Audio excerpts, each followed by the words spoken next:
Hello and welcome to episode 42. I'm Stuart McCullough, I'm the CEO of VHIA. And starting with this week's industrial roundup, and in particular with community health, where bargaining continues. This week we're meeting with the allied health professionals to continue negotiations for a replacement agreement. This work is being conducted alongside the work of the Community Health Working Group, which has been developing a counter-proposal to the log of claims developed by not only the allied health professional unions, but a number of the other unions that have made claims for community health. With respect to our health service members, this week sees us continue bargaining for the replacement agreements for doctors on Tuesday and Thursday, as well as a meeting with the VHIA managers on Wednesday. That will be followed by a meeting of the overarching reference group, which continues the work to go through the implementation issues arising from last year's agreements. Also this week we have a meeting with respect to dental therapists, and we have a tentative meeting scheduled for the first time for the statewide classification committee. For those members who are not aware, all applications and outcomes for the statewide classification committee will be posted under the statewide classification committee group that you'll find on the VHIA app. That way members can keep up to date with regards to the activities of that group. Just a reminder that there will be a podcast quiz to close out the end of the year where your knowledge will be tested. That's all for this week's Industrial Roundup.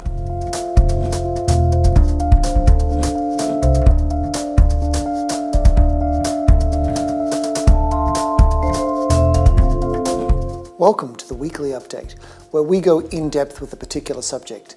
And joining me for this week's discussion is the Manager of Workplace Relations Services and part-time hand model, Tim Nagle. Welcome, Tim. Thanks, Stuart. Good to be here.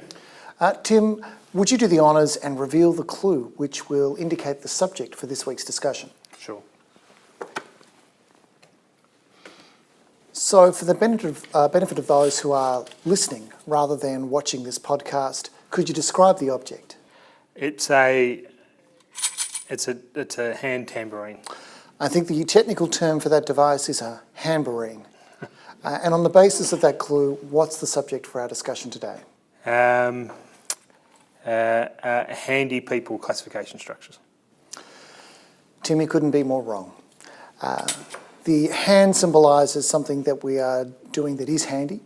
But in this case, it's the development of something that we hope will give a hand to members in applying a particular clause. And we're talking about user notes that we've developed, and user notes in particular that have been developed in consultation with respect to the family violence leave provisions of our enterprise agreements. Excellent. So what are the user notes? What are they? So these are additional materials that are intended to explain in greater depth the way in which a particular clause operates. And we're trying to focus in particular on clauses that have either been substantially rewritten or have been introduced into the sector for the first time, which is why we're focusing on user notes for family violence leave. Okay. And what are user notes not? They're not a policy framework. They're not a complete guide to the subject matter. They are an explanation of the clause and the industrial obligations. So if members are in the process of developing a framework to deal with this issue, are there materials available to them? There are, and there are two sets of materials I think that members should be particularly aware of. There are some policy framework materials that have been developed by a group that included a number of VHIA members, and the website address or the web link is something that you'll find in the user notes themselves on page 2, so you can access that policy framework if your organisation has not yet developed that policy framework. The second lot of materials that people should be aware of are materials developed by the Royal Women's Hospital. They have published all their written materials in support of their policy framework on a part of their website. And again, the web link for access to those materials can be found on page 2 of the user notes. So don't rely on the user notes as your be-all and end-all with regards to family violence. There's a lot of other work that can be done and is available, and you'll find the links in the user guide, in the user notes itself. And how are the user notes developed? So it's taken us about 6 months to get to this point, and what we sought to do is consult broadly.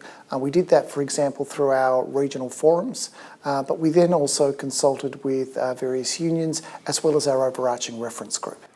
And for those who aren't familiar with what the overarching reference group is, who are they? So the overarching reference group is a group of VHIA members who volunteer to participate in that group. It's kind of like a super EBA reference group. It has responsibility with respect to implementation issues that span various agreements, and they also have responsibility for working on implementation issues that are referred to them by other reference groups. So we met with the reference group and they assisted. What was after that?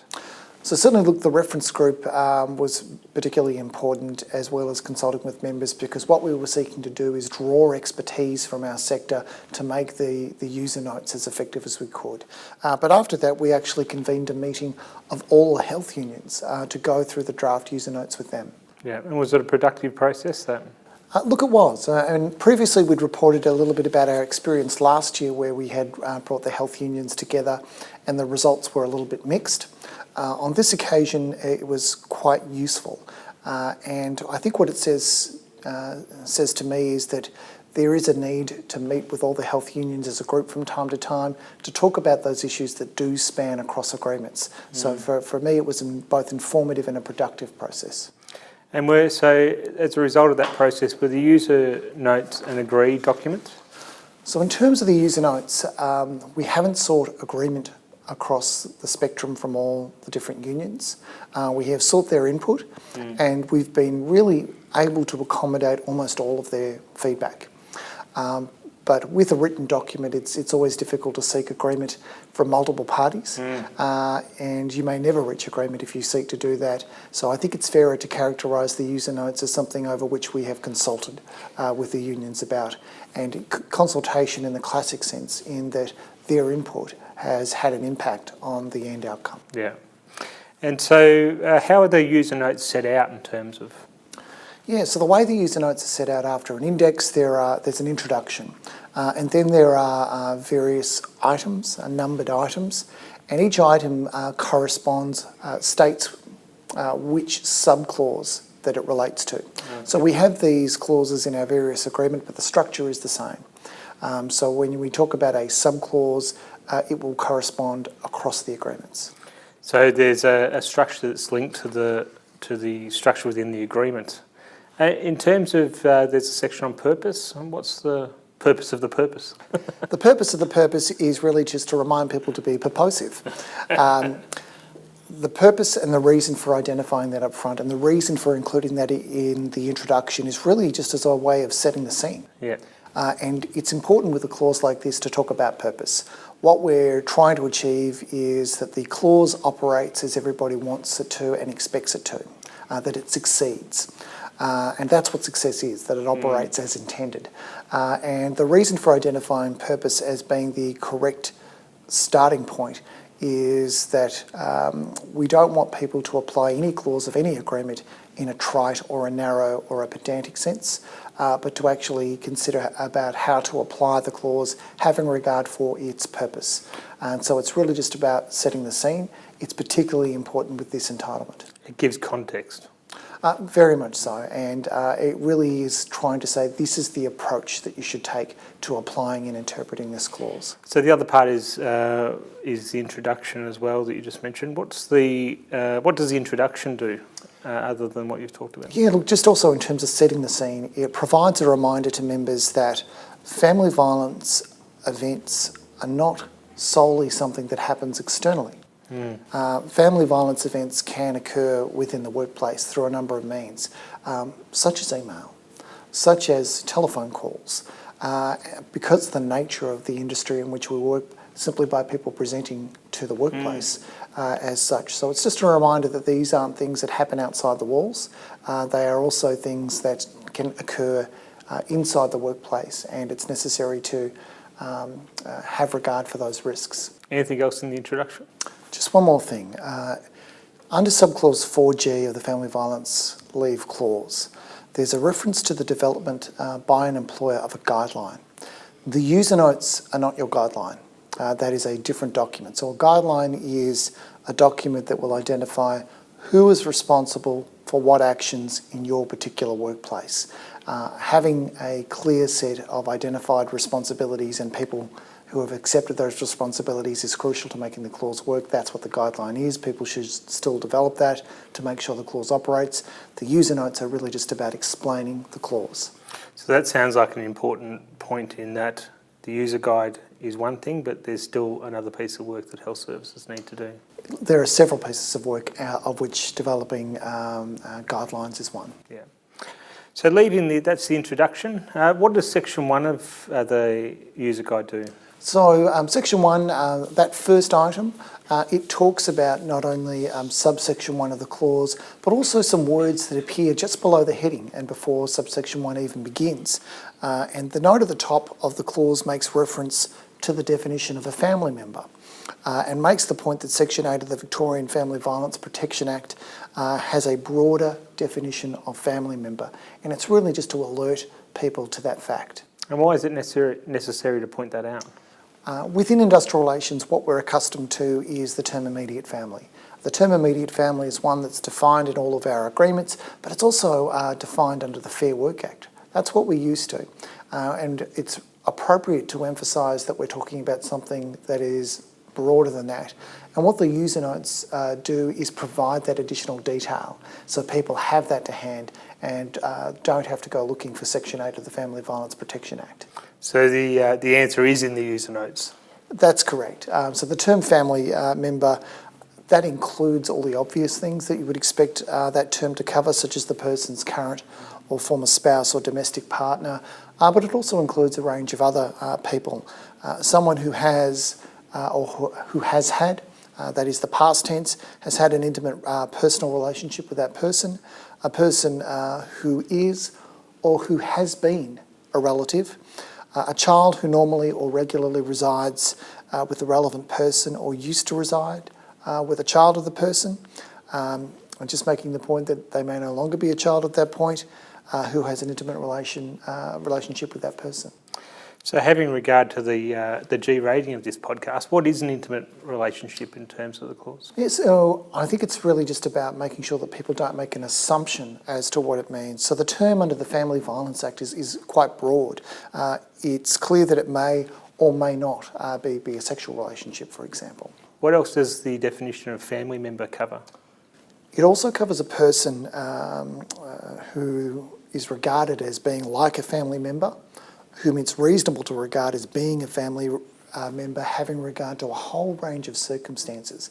And those circumstances include things such as the social and emotional ties, whether they live together in a home environment, the reputation of the relationship in the relevant community, the cultural recognition of the relationship in the relevant community, duration, financial independence, care and responsibilities, or the provision of support. The reason for including that level of detail within the user notes is that it's going to take people beyond the boundaries of what they might assume to be a family member. And I think it's really essential that people are alert to the fact that it is a broader definition. So Section 1 really deals with the breadth of what's considered a family member. How about Section 2? What does that focus on? Yeah, so that the second section of the user notes correlates with subclause 1B of the family violence leave provisions, and it goes to the issue of the availability of leave. Specifically, what that subclause in the family violence leave clauses provide is that leave for family violence purposes is available to employees who are experiencing family violence to allow them to be absent from the workplace to attend counselling appointments, medical appointments, legal proceedings, or appointments with a legal practitioner, and other activities related to and as a consequence of family violence. What the user notes do is go into greater detail with regards to the last part of that sentence, that is, other activities related to and as a consequence of family violence. So what does other activities related to and as a consequence of family violence actually mean? Firstly, what it means is that the term is not exhaustively defined. It's not a set menu of activities. The key thing to consider is the connection. It might be a health issue, it might be a childcare issue, it might be a housing issue, and still fall within the scope of the clause. The user notes also make the point that the occurrence of family violence and the activity that is a consequence of family violence might occur at different times. That is, there might be a gap between the event of family violence and the activity that is a result of the occurrence. How so? To take an example, such as a court appointment.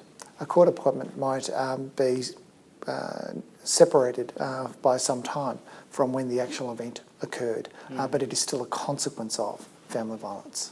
So that's section 2.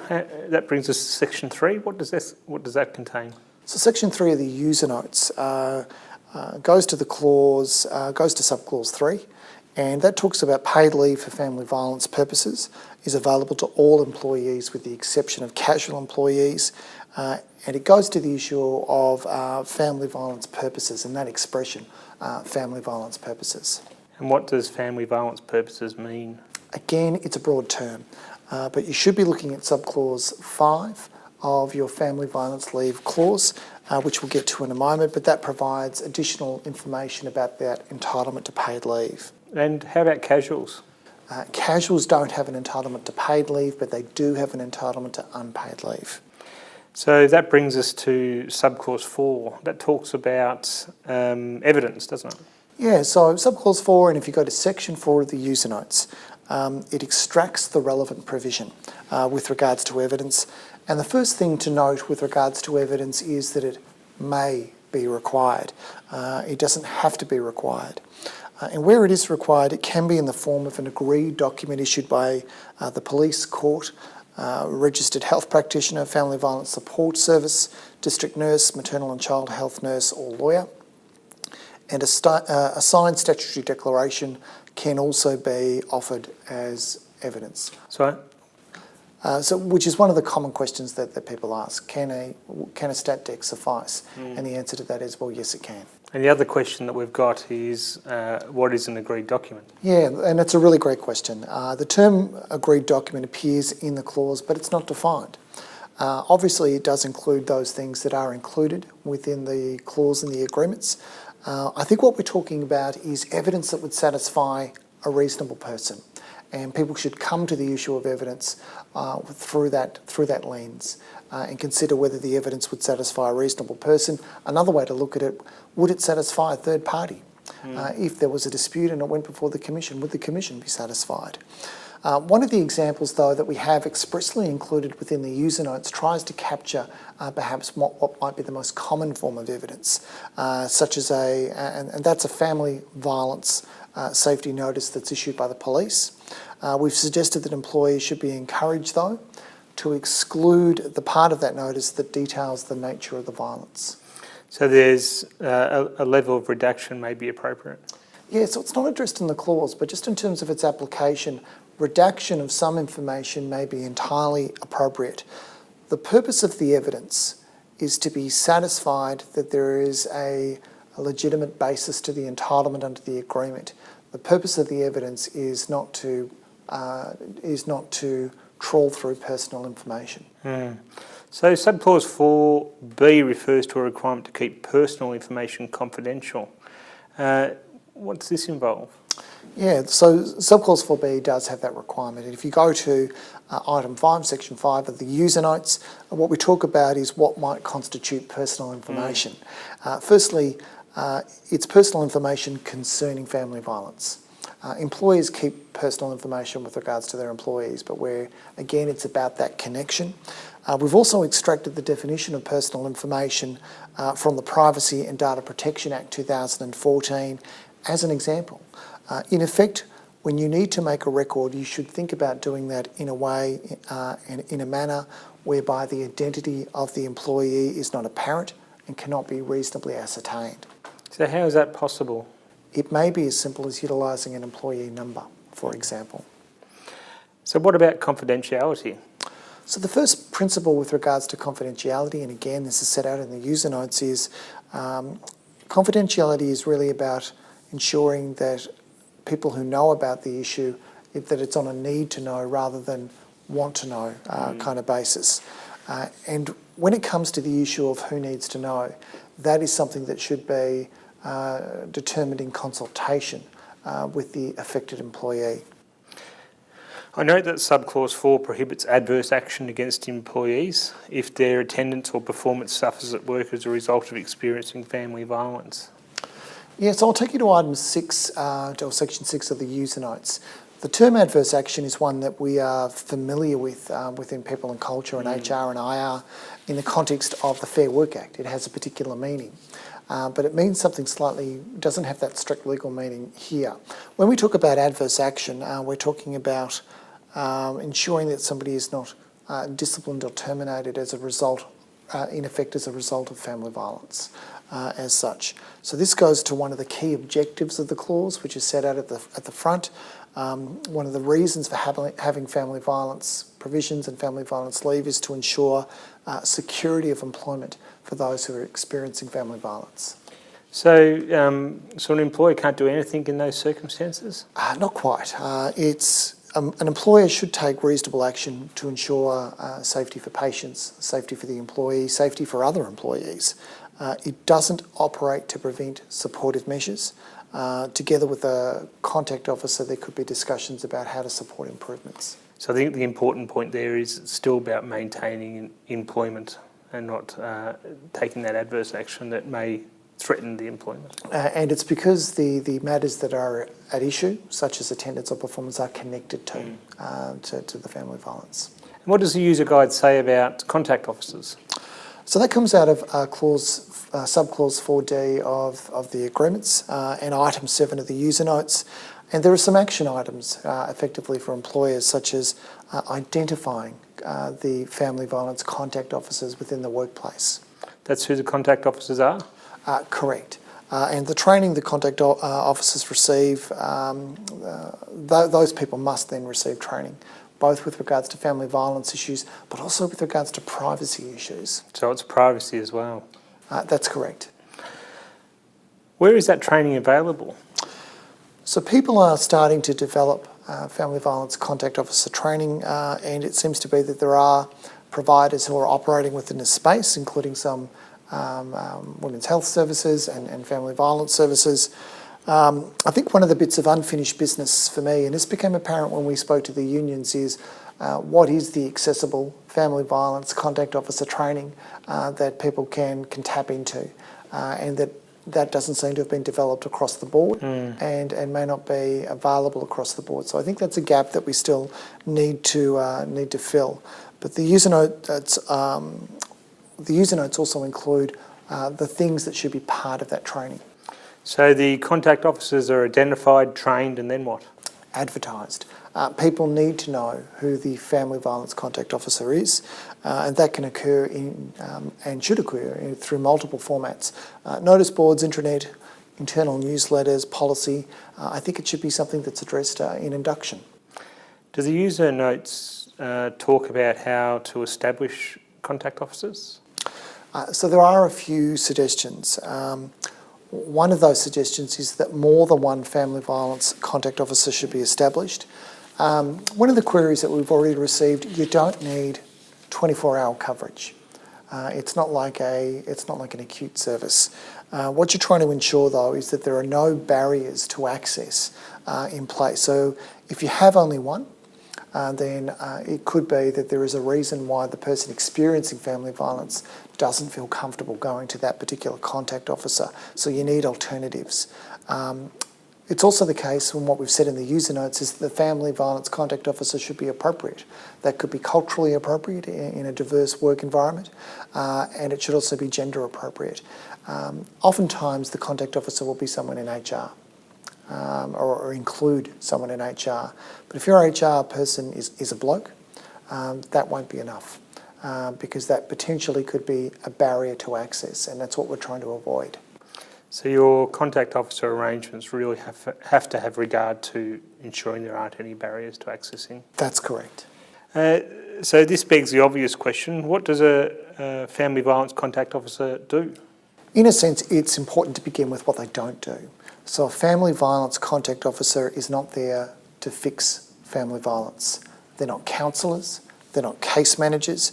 There are other people that have those very specific skills. So the family violence contact is to help the employee get the support they're entitled to under the clause of the agreement and to make the clause operate. And it's worth keeping in mind that a family violence contact officer may also require some level of support because these are difficult issues. So one of the questions that we do get from time to time is not necessarily the role of the person experiencing the family violence or the contact officer. It's about those other people within the environment, such as the immediate supervisor or also the union delegate. What's their role? Yeah, so subclause 4E of the family violence leave provisions talk about the immediate supervisor and union delegate as other pathways through which this issue might be raised. And in a sense, they're both logical points of first contact. So does that impact upon how supervisors are trained? It will need to. So those people will need to know how to handle those kinds of inquiries, both in terms of the family violence principles, but also confidentiality. But regardless of who the first point of contact is, the organisation must have very clear lines of responsibility to ensure that what must be done gets done.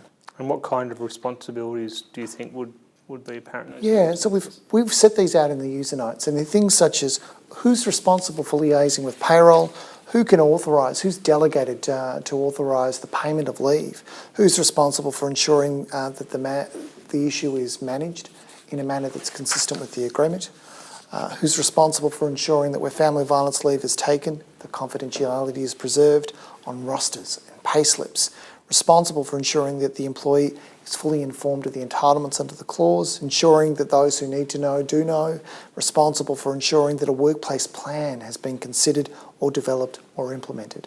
What do you mean by a workplace plan? So it's within the clause itself. Effectively, it's actions at the workplace level that are intended to provide a safe work environment.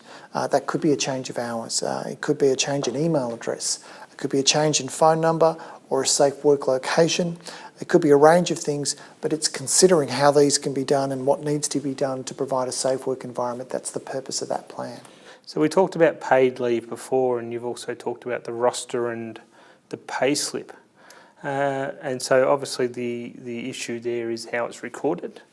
So what would we say about recording family violence leave on the timesheet and the pay slip?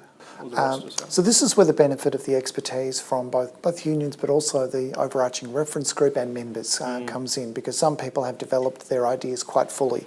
So what we've suggested under the user notes, first of all, it can't be expressed as being for family violence leave. That would breach confidentiality, but after consulting with members and unions, we think it should be marked as personal leave or similar. Why personal leave? So people can access personal leave for a range of reasons, and not just because the employee themselves is sick. So if someone is fit and healthy one day and absent due to personal leave the next day, there's nothing incongruous with regards to that. It explains why the employee is absent. It also supports consideration of backfill.